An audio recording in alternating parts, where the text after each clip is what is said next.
breaking news. There's been a deadly plane crash in Russia. The Aeroflot jet had just taken off from a Moscow airport when it was forced to make an emergency landing with flames coming from the rear half of the aircraft.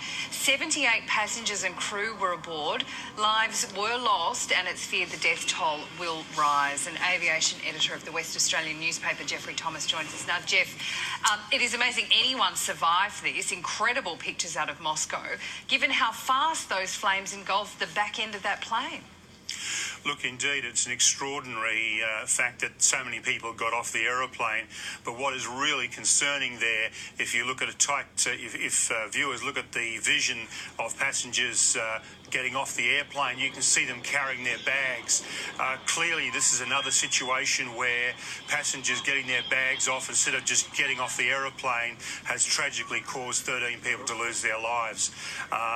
It's just a real tragedy that this has happened, and it's been a problem the industry's been looking at for some time, but with passengers not obeying crew instructions to get off the aeroplanes as quickly as possible. So you're saying that if the people at the front of the plane hadn't stopped to get their bags off, the people at the back end of the plane would have survived? Look, it's extremely likely. I mean, it's very early days, but when you've got a situation where you've got passengers reaching for their bags and pulling them off and videoing things, as we see right now on the vision, this is not the time to take videos and get your bags. It's the time to get off the aircraft. And these aircraft have to be egressed in 90 seconds with two doors closed. Now, this had two doors closed. It had two doors open.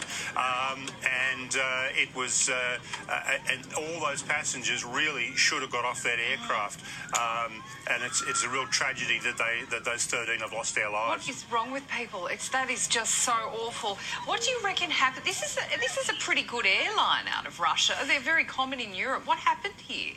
Yes, Aeroflot's a terrific airline these days. It's got an excellent reputation. This is its first crash in quite some time. We understand when the plane took off from Moscow going to Murmansk that it was hit by lightning at about 1,000 feet. The pilots lost communications and then turned around and came back into land. We understand that they made a very heavy landing, and that's where that fire erupted, possibly rupturing fuel tanks, damaging an engine. We're unsure of that, of course, at this stage, and then rolled out down the runway and swung around. So the cause of the fire and the subsequent crash is the very hard landing, we are told by Russian authorities. But yes, Aeroflot's got a great name. It's a terrific airline these days. Look at that flame. When these things go up, they really go up, don't they? Geoff Thomas, thank you. Terribly sad story there out of Russia. We'll talk to you soon. So.